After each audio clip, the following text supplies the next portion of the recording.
प्यारे बच्चों, बहुत ही ज्यादा मोस्ट इंपॉर्टेंट न्यूमेरिकल है, इसीलिए आप इस वीडियो को बिल्कुल भी स्किप मत कीजिएगा। अपने दोस्तों में, अपने साथ के पढ़ने वालों में भी जरूर जरूर शेयर कीजिएगा। तो चलिए फिर कॉपी और पेन निकाल लीजिए और सॉल्व करते हैं बहुत ही सरल तरीके से आज के अपने इस न्यूमेरिकल को।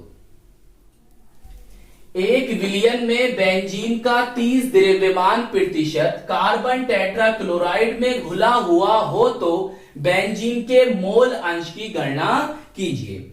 तो प्यारे बच्चों, हमें इस न्यूमेरिकल में बेंजीन के मोल अंश या मोल प्रभाज, मोल फ्रैक्शन को कैलकुलेट करना है। प्यारे बच्चों, हम बेंजीन के मोल अंश या मोल प्रभाज, मोल फ्रैक्शन के साथ साथ कार्बन टेट्राक्लोराइड का मोल प्रभाज भी कैलकुलेट करना सीखेंगे। हो सकता है वो इन फ्यूचर आपसे बेंजीन के मोल अंश के साथ साथ इसके भी मोल अंश के बारे में पूछ सकता है, तो हम इन दोनों के मोल अंश को निकालना यहां पर सीखेंगे। अब बात ये आती है कि सर हम इनके मोल अंश या मोल प्रभाज को कैसे कैलकुलेट करेंगे। प्यारे बच्चों, इन दोनों के मोल अंश या मोल प्रभाज, मोल फ्रैक्शन को कैलकुलेट करने के लिए आपको इन दोनों के मोलों की संख्या पता होनी चाहिए। अगर आपको मोलों की संख्या न्यूमेरिकल में दे रखी है तो आप फॉर्मूला लगाइए और आंसर को प्राप्त कर लीजिए। और अगर आपको न्यूमेरिकल के अंदर मोलों की संख्या नहीं दे रखी है इन दोनों के, तो फिर आपको मोलों की संख्या कैलकुलेट करना पड़ेगी। जैसे कि इस न्यूमेरिकल में हमें इन दोनों के मोलों की संख्या नहीं दे रखी है, तो हमें यहां पर बेंजीन के भी और CCl4 बोले तो कार्बन टेट्राक्लोराइड दोनों के मोलों की संख्या निकालनी पड़ेगी। अब सर हम मोलों की संख्या कैसे निकालते हैं, आइए समझते हैं। प्यारे बच्चों, मोलों की संख्या निकालने के लिए या मोल संख्या निकालने के लिए हमें उस पदार्थ का भार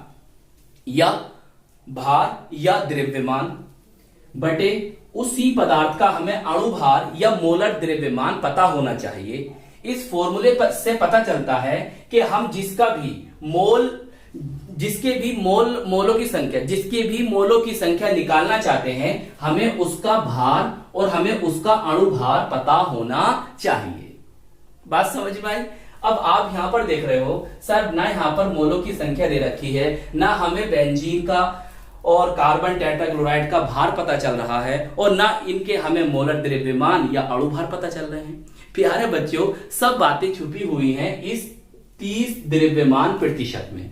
सबसे पहले आप इसे समझो। अगर आप इसको समझ जाते हो तो समझो इस न्यूमेरिकल को आप सोल्व कर लेंगे, और अगर आपके ये बात समझ में नहीं आती है तो फिर आपसे ये न्यूमेरिकल सोल्व नहीं हो पाएगा। चलिए सबसे पहले इसे समझते हैं। देखो प्यारे बच्चों, यहां पर लिखा है एक बेंजीन में, क्या पढ़ गया मैं, यहां लिखा है एक विलयन में बेंजीन का 30 द्रव्यमान प्रतिशत कार्बन टेट्राक्लोराइड में घुला हुआ है। सही, देखो बेंजीन का C6H6, बेंजीन का कितना है द्रव्यमान प्रतिशत भैया 30 है। सही, 30 है। देखो अब मेरी बात ध्यान समझो, यहां पर इसने द्रव्यमान प्रतिशत लिखकर दिया है, ये आपको यहां पर भार अनुसार भी लिखकर दे सकता है, या आपको ना W/W भी लिखकर दे सकता है, जब भी आपको न्यूमेरिकल इसी तरह से करना है जैसे मैं यहां सोल्व करूंगा। अब प्यारे बच्चों, बेंजीन का 30% या 30 द्रव्यमान प्रतिशत का क्या अर्थ है। प्यारे बच्चों देखो, इसका अर्थ यह है कि विलयन का द्रव्यमान या कहेंगे आपको भार भी लिखा मिल सकता है, 100 ग्राम है। सही, और इस 100 ग्राम में C6H6 के इस 100 ग्राम में प्यारे बच्चों बेंजीन के 30 ग्राम घुले हुए हैं। सिंपल सी बात है। इस बेंजीन का 30 द्रव्यमान प्रतिशत का अर्थ यह है कि 100 ग्राम विलयन में बेंजीन के 30 ग्राम है। सही, और प्यारे बच्चों यहां पर बात की गई है कार्बन टेट्राक्लोराइड की, तो अब फिर कार्बन टेट्राक्लोराइड कितना हो समझो, इस 100 में से, और अगर आप 30 को निकालेंगे कितना बचा 70, तो 70 ग्राम कौन है प्यारे बच्चों, कार्बन टेट्राक्लोराइड है। सही, तो बेंजीन जो है वो इसमें घुली हुई है, तो आप ऐसे भी कह सकते हो कि बेंजीन यहां पर विलय है और ये कौन है, यहां पर विलायक है। सही बात समझ में आ गई। तो 30 ग्राम बेंजीन है और 70 ग्राम कार्बन टेट्राक्लोराइड है। अब देखो हमें ये बात तो पता चल गई, इन दोनों के हमें द्रव्यमान तो पता चल चुके हैं, इन दोनों के भार तो हमें पता चल चुके हैं। अब हमें क्या करना है, हमें इनका मोलर द्रव्यमान या अणु भार को कैलकुलेट करना है। कैसे करेंगे प्यारे बच्चों, किसी के भी अणु भार या मोलर द्रव्यमान को हम कैलकुलेट करते हैं इनके सूत्र से। जो इनके अणु सूत्र होते हैं ये हमें पता होने चाहिए। देखो प्यारे बच्चों, कार्बन टेट्राक्लोराइड का फॉर्मूला ये होता है, इससे आप इनके अणु सूत्र को निकाल सकते हैं। तो कैसे, कार्बन का परमाणु भार कितना होता है, 12 होता है, प्लस 12 हो गया।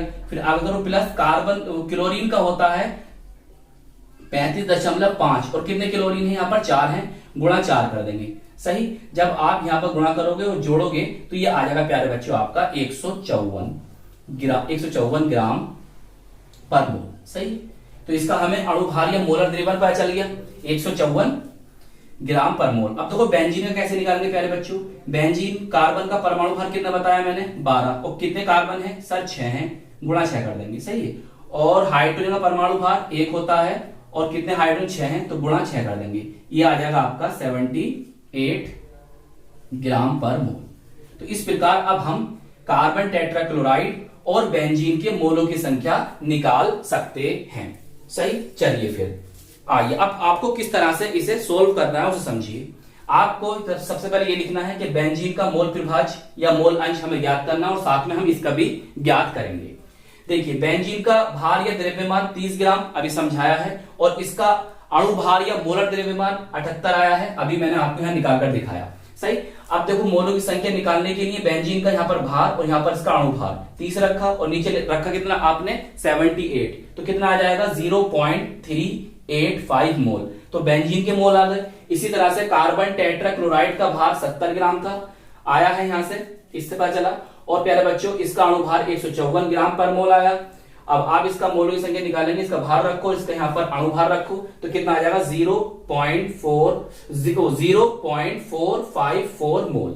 सही है, चलिए अब देखो हमें दोनों के मोलों की संख्या पता चल चुकी है। अब हम इन दोनों का मोल प्रभाज्य आसानी से कैलकुलेट कर लेंगे। अब देखिए बेंजीन के मोल प्रभाज्य के लिए फॉर्मूला लिखेंगे आप, बेंजीन का मोल प्रभाज्य बराबर बेंजीन के मोलों की संख्या बटे बेंजीन के मोलों की संख्या प्लस कार्बन टेट्राक्लोराइड के मोलों की संख्या। देखो इसके मोलों की संख्या कितनी आई थी बेंजीन के, सर 0.385 आपने रख दी, बटे 0.385 सही है। कार्बन टेट्राक्लोराइड के मोलों की संख्या सर 0.454 सही। इन दोनों को जोड़ोगे इतना बनेगा, भाग करोगे तो ये आ जाएगा बेंजीन का मोल प्रभाज्य या मोल अंश बराबर 0.459 सही है। मोल अंश या मोल प्रभाज्य का मात्रक नहीं होता है, ऊपर भी मोल नीचे ही मोल है, तो इसका कोई मात्रक नहीं होगा। अब प्यारे बच्चों कार्बन टेट्राक्लोराइड का मोल प्रभाज्य आप कैसे निकालेंगे, सही है। कार्बन टेट्राक्लोराइड को हम पायरीन के नाम से भी जानते हैं, ये याद रखना।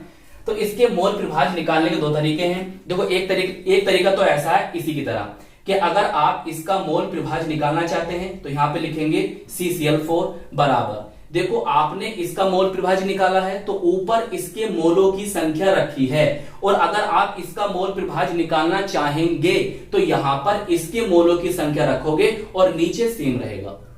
समझ में आ गई। यह सबसे आसान तरीका यह है कि यहां पर लिखिए कार्बन टेट्राक्लोराइड का मोल प्रभाज्य बराबर 1 माइनस बेंजीन का मोल प्रभाज्य।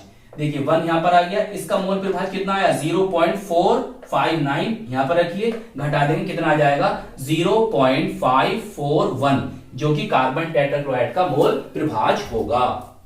तो चलिए फिर नोट कर लीजिए, आपका न्यूमेरिकल हो गया सोल्व।